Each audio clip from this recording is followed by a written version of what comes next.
Friends, आज हम अनुलोम विलोम का अभ्यास करेंगे।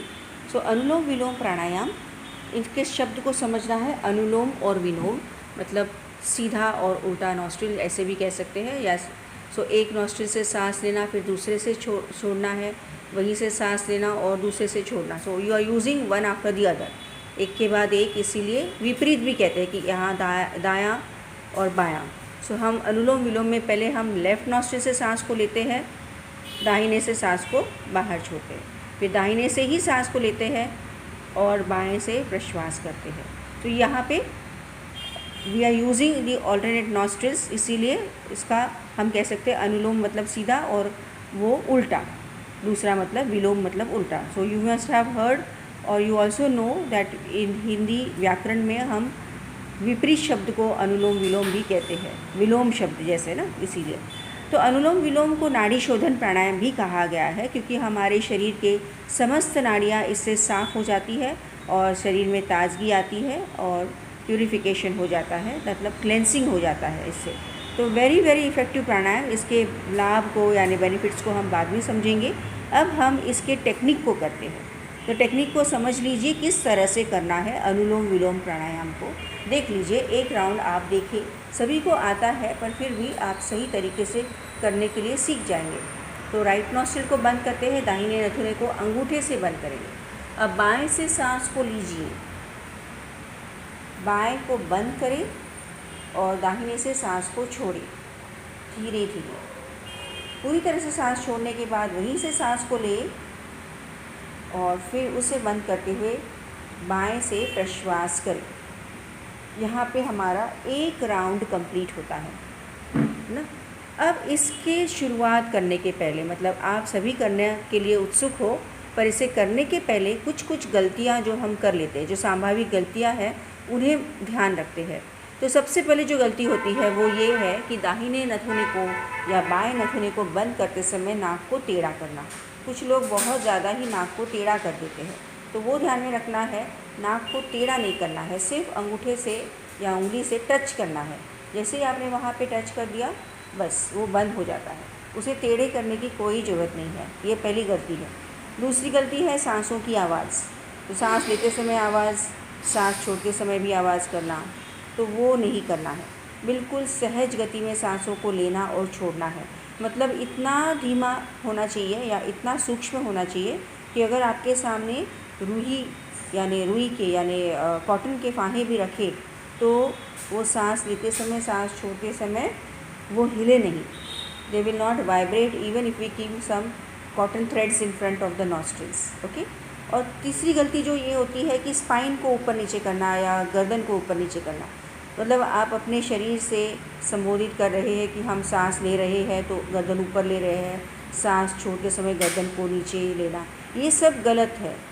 कोई शरीर की हलचल भी नहीं करनी है। ये नाड़ियों का शोधन करने वाला प्राणायाम है। ये अपने शरीर के सभी right and left brain hemisphere या और सभी शरीर के भागों को बैलेंस करता है। ये बैलेंसिंग प्राणायाम है, इसीलिए बहुत ही धीमे करना है। कोई जल्दबाजी नहीं और कोई फोर्सफुली इसमें नहीं करना है। So you remember that you have to do all the activities in any this pranayama very slowly. So I hope now we are ready.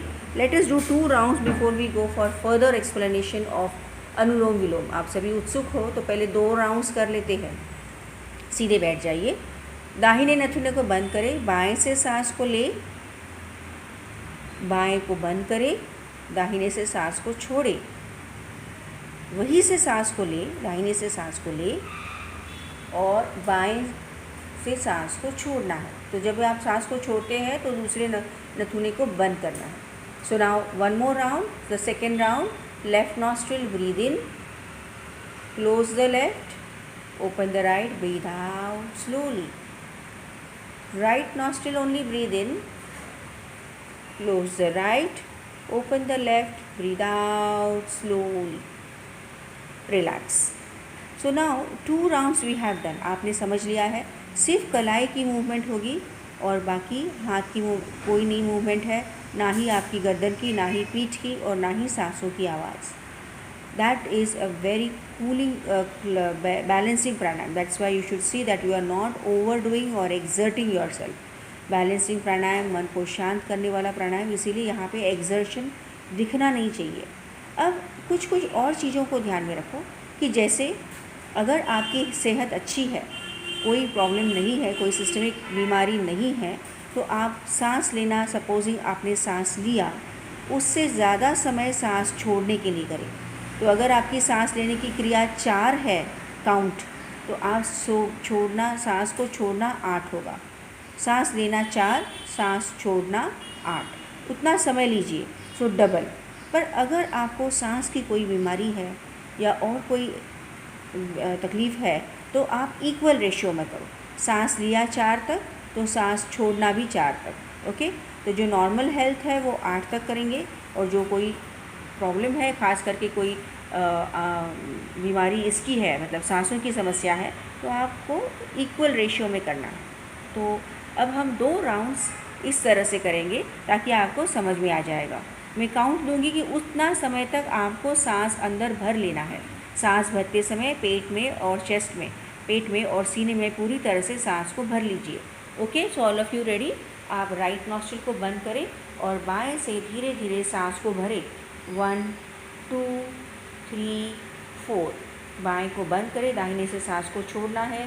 8 7 6 5 4 3 2 1। वहीं से सांस को ले, 1 2 3 4। अब उसे बंद करें, दाहिने को बंद करके बाएं से प्रश्वास, 1 2 3 4 5 6 7 8। Okay, second country left. Now you are open, so left breathe in, 1 2 3 4। Close the left, open the right, breathe out, 2 3 4 5 6 7 8। Breathe in from the left itself, 1 2 3 4.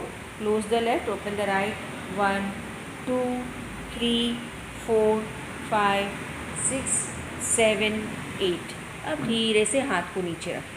तो दोस्तों ये ध्यान में आ गया आपको कि आपने सांस लिया 4 तक, तो सांस को छोड़ना 8 तक है। अगर इस तरह से आप प्राणायाम करोगे तो बहुत बहुत लाभ होगा, फ़ायदा होगा। थोड़ी देर के लिए विश्राम स्थिति में बैठ जाइए। आप पैरों को रिलीज़ करके बैठे। तो आपने ये समझ लिया कि प्राणायाम के लिए, कोई भी प्राणायाम के लिए एक अच्छा सा आधार आसन लेना है और किस तरह से टेक्निक को करना है वो समझ के करना है। प्राणायाम में गलत नहीं करना है। अगर गलत करेंगे तो उसके हमें काफ़ी सारे नुकसान शरीर पर दिखाई देंगे और साथ ही साथ हमारे ब्रेन सेंटर्स में भी प्रॉब्लम होगा। अनुलोम विलोम प्राणायाम में काफ़ी हद तक हम ऑक्सीजन को अंदर लेते हैं, फेफड़ों तक पहुंचाते हैं और फिर समस्त नाड़ियों में पहुंचते हैं। तो अगर गलत किया तो उसका दुरुपयोग करने से उसका जो हानि है वो हमारे शरीर में दिखने लगेगा। इसीलिए ध्यान रखें कि आप सही तरीके से समझ के करें। कुछ शंका है तो बार बार हमें पूछें और फिर हमसे डाउट्स को क्लियर करते हुए करना है। रिलैक्स फॉर अ वाइल और अपने अंदर होने वाले सूक्ष्म बदलावों को जानें। तो हमारे शरीर में कितनी नाड़ियाँ हैं? अगर हठयोग में देखिए तो हठयोग के अनुसार 72,000 नाड़ी, 72,000 नाड़ियाँ हमारे शरीर में है। और नाड़ी मतलब हमारे शरीर के ब्लड वेसल्स, नर्व्स, जो आर्टरीज़ है, वेन्स है, शरीर में जितने भी हॉलो स्पेसेस है, यहाँ से हमारे प्राण वायु फ्लो होती है। वो प्राण शक्ति फ्लो होने वाले जितने भी चैनल्स है वो है हमारे शरीर की नाड़ियाँ। तो इन नाड़ियों का शुद्धिकरण होता है। ये सबसे मेजर बेनिफिट है अनुलोम विलोम प्राणायाम का। तो अब हम थोड़े से रिलैक्स कर रहे हैं, तब तक हम कुछ बेनिफिट्स को समझ लेते हैं, या तो फिर आप करते जाओ और मैं आपको बेनिफिट्स बताते जाऊँ, ठीक है? तो ये बेटर रहेगा। आप सुनते जाए पर टेक्निक को सही तरीके से करें। अब सभी को टेक्निक आ चुका है, तो सुखासन में बैठे, अर्धपद्मासन में बैठे जैसे, ओके। दाहिने नथुने को बंद करें, बाएं से सांस को ले, बाएं को बंद करें, दाहिने से सांस को निकालना है पूरी तरह से। फिर दाहिने से सांस को भरे और दाहिने को बंद करते हुए बाएं से प्रश्वास करें। इसी क्रिया को जारी रखो अभी, जब तक आप बेनिफिट्स को सुन भी रहे हो और ये क्रिया को भी करते जाए। आपको पता है ऑल्टरनेट नॉस्ट्रिल ब्रीदिंग चालू है आपका। तो ये शरीर को क्लेंसिंग करने के साथ साथ हमारे हार्ट के ब्लॉकेजेस को निकालता है। सो किसी को भी ब्लॉकेजेस है उनके लिए ये बहुत अच्छी प्रैक्टिस है। और ये देखो बेनिफिट इसका ये है, आप अनुलोम विलोम जारी रखो। ये किसी को हाई बीपी है या लो बीपी है, मतलब आपके रक्तचाप में जो भी उथल पुथल है उसे भी सही करने के लिए ये बहुत ही बेनिफिशियल प्रैक्टिस है। फिर किसी को आर्थराइटिस है, रूमेटॉइड आर्थराइटिस है, या आपके कार्टिलेजेस घिसते हैं, यानी जैसे आप घुटनों में बोलते हैं ना डॉक्टर्स आपको कि घुटने आपके घुटनों की डिस्क घिस चुकी है या स्पाइन की डिस्क घिस चुकी है, तो उनके लिए ये बहुत ही फ़ायदेमंद प्रैक्टिस है। आपको रेगुलरली करते जाना है, अनुलोम विलोम चालू रखो। फिर किसी किसी के लिगामेंट्स टेढ़े हो जाते हैं या किसी किसी को वेरिकोज वेन्स की शिकायत है, उनके लिए भी ये बहुत ही बेनिफिशियल प्रैक्टिस है। शरीर में टॉक्सिन्स जमा होते हैं, ऑक्सीडेंट्स जमा हो जाते हैं, कोलेस्ट्रॉल की अधिकता है, तो उनके लिए भी ये प्रैक्टिस बहुत फ़ायदेमंद है। इस मतलब क्या है कि शरीर से जहरीले पदार्थों को निकालने के लिए ये बहुत ही रामबाण प्रैक्टिस है। सायटिका के पेशेंट्स के लिए इम्पॉर्टेंट है। सायटिका में बहुत ज़्यादा पेन होता है, एक पैर में, कभी कभी दोनों पैरों में दर्द होता है, तो उनके लिए ये really it is a relieving practice. Actually it is a nice relaxation for all the pains. Kidney की क्षमता बढ़ती है, किडनी साफ़ होने लगते हैं। और सबसे ख़तरनाक बीमारी जैसे है कि कैंसर है, एड्स है या और कोई प्रॉब्लम्स है, तो उनके लिए भी अनुलोम विलोम प्राणायाम बहुत बहुत फ़ायदेमंद है। तो इससे सभी प्रकार की एलर्जी, खास करके स्किन एलर्जीज़ जो है या नेज़ल एलर्जीज़ है, एलर्जी जैसे कि वातावरण में बदलाव होने की वजह से सर्दी खांसी होती, किसी किसी को बहुत छींक आती है, तो ये कुछ टाइप की एलर्जीज़ है, उनके लिए भी, अर्टिगा के लिए भी ये बहुत ही फ़ायदेमंद प्रैक्टिस है।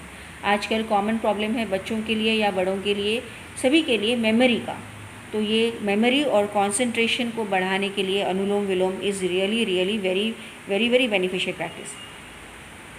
सर्दी खांसी है, नाक का गला बैठना, ये सब प्रॉब्लम्स को दूर करने के लिए it is really very beneficial practice, so you should do it regularly. तो ये स्किन प्रॉब्लम्स के लिए भी बहुत अच्छी प्रैक्टिस है।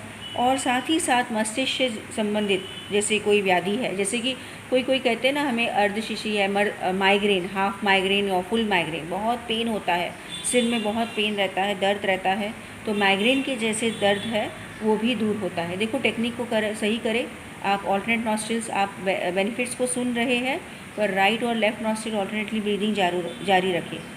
फिर ओल्ड एज में जैसे कि पैरालिसिस है या पार्किंसंस है या कभी कभी कुछ नर्व्स में या हाथों की तरफ या पैरों की तरफ जैसे रक्त संचार या नर्व सेंसेशन कम हो जाता है, तो बुज़ुर्गों के लिए भी anulom vilom pranayama is really very effective. It helps to maintain the tone of your nerves and your blood vessels. सभी व्याधियों को दूर करने के लिए अनुलोम विलोम is a very nice practice. तो साइनस की समस्या को दूर करता है। और आजकल देखा है डायबिटिक्स को भी अनुलोम विलोम देते हैं, तो डायबिटीज़ भी रेगुलरली, डायबिटिक्स ने ये प्राणायाम को रेगुलरली करना है, बिकॉज ये हमारे ब्रेन सेंटर्स को शांत करने के लिए बहुत इफेक्टिव प्रैक्टिस है। टॉन्सिल्स की जो शिकायत होती है, तो बच्चों को आप अनुलोम विलोम प्राणायाम रेगुलर सिखाओ, तो टॉन्सिल के लिए भी बहुत अच्छी है, टॉन्सिल की व्याधि इससे मिट जाती है। अब देखो हम अनुलोम विलोम में क्या करते हैं, पहले हम बाएं से सांस को लेते हैं, फिर वहाँ बंद करके दाहिने से सांस को छोड़ते हैं। अब बायां नथुना जो है वो ईड़ा नाड़ी को सुशोभित इंडिकेट करता है, तो बाएं नाड़ी से जब हम सांस को लेते हैं तो शरीर में ठंडक आती है, और दाहिने से जब हम सांस को लेते हैं तो शरीर में गर्माहट आती है। So both the nostrils when you are using the left and the right nostril, तो ठंडी हवा और गर्म हवा हमारे शरीर में ऑल्टरनेटली आती रहती है। इसका मतलब क्या है कि शरीर के अंदर के तापमान को संतुलन बनाए रखने के लिए ये बहुत ही बेनिफिशियल प्रैक्टिस है। So it helps to balance the internal thermal temperature of our body. It's very very effective practice anulom vilom, क्योंकि हम दोनों नथुनों का इसमें बारी बारी इस्तेमाल कर रहे हैं। So helps to maintain the coolness, helps to maintain the warmness, मतलब शरीर के अंदर होम्योस्टेसिस को बनाए रखने के लिए अनुलोम विलोम is a very effective practice.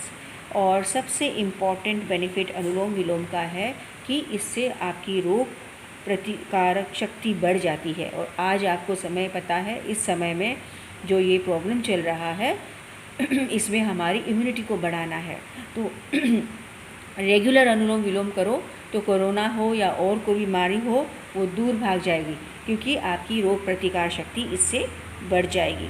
Okay, yes, it is very effective practice for asthma problems. So अभी आपने समझा है कि कितने सारे बेनिफिट्स हैं। मतलब आपने अगर देखा है तो मैंने शरीर के सभी जितने भी हमारे शरीर के अवयव है, सभी शरीर के जितने भी हमारे सिस्टम्स हैं, इसके सभी सिस्टम्स पर इसका अच्छा प्रभाव हो रहा है। So anulom vilom is the best of all the pranayams. इसको नियमित स्वरूप में आप दोस्तों रेगुलरली करो और इसके पूरे लाभ को लो। इसके साइकिल को कब कंप्लीट करोगे? बाएं से प्रश्वास करें और इसका साइकिल पूरा करें। तो प्लीज़ आप बाएं से प्रश्वास करें, आपका साइकिल कंप्लीट होगा, उसके बाद ही हाथ को नीचे रखें। So friends, you have understood anulom vilom pranayama. I have tried to explain to you in details all the problems, benefits as well as the mistakes which we tend to do. वैसे तो ख़ास इसके कोई लिमिटेशंस नहीं है, पर कुछ समय से जो हम प्रैक्टिस कर रहे हैं या सिखा रहे हैं तो हमें लग रहा है कि कुछ कॉन्ट्रा इंडिकेशंस या लिमिटेशंस हो सकती है। जैसे अगर आपके नाक ब्लॉक्ड है या सर्दी खांसी है तो उस समय आप अनुलोम विलोम प्राणायाम नहीं करेंगे, क्योंकि आप सांस को ले रहे हैं, गहरी सांस ले रहे हैं, तो शायद से जो इन्फेक्शन है वो आपके लंग्स में पहुंच जाएगा। तो इसीलिए ध्यान में रखो, अगर आपके नलिका में मतलब श्वसन नलिका में कोई इन्फेक्शन है तो आप अनुलोम विलोम प्राणायाम ना करें, क्योंकि अनुलोम विलोम में हम जैसे ही गहरी सांस लेंगे वो नलिका से जो इन्फेक्शन है वो आपके फेफड़ों तक पहुंच जाएगी और वहाँ पे सीट हो जाएगी, वहाँ पे वो बैक्टीरिया बैठ जाएंगे और अननेसेसरी आपको इन्फेक्शन हो जाएगा। तो अगर सर्दी खांसी है, रनिंग नोज़ है, बहता हुआ नाक है, गले में खराश है, तो उस समय अनुलोम विलोम ना करें। हाँ, अगर आपको हल्का फुल्का बुखार है या जोड़ों में दर्द है या और कोई दूसरी बीमारी है सांसों की छोड़ के, तो आप कर सकते हैं, क्योंकि उसमें आपका कोई नुकसान नहीं हो रहा है। तो ध्यान में रखें, या कोई शंका है तो आपको हमें पूछना है। हमेशा बाएं से सांस को लेना है, दाहिने से छोड़ना है, दाहिने से सांस को लेना है, बाएं से छोड़ना है। यहाँ पे आपका एक राउंड कंप्लीट होता है। आपको दाहिने से छोड़ के हाथ को नीचे नहीं रखना है, ध्यान में दे, आधा साइकिल नहीं करना है, जहाँ से शुरू किया वहाँ से ही ख़त्म करना है। तो ये सही तरीके से करो तो इसके आपको बहुत सारे बेनिफिट्स मिलेंगे। डाउट्स है तो ज़रूर पूछना है। Okay, so let us end with Om tri shanti now. सीधे बैठ जाइए, लंबी गहरी सांस ले।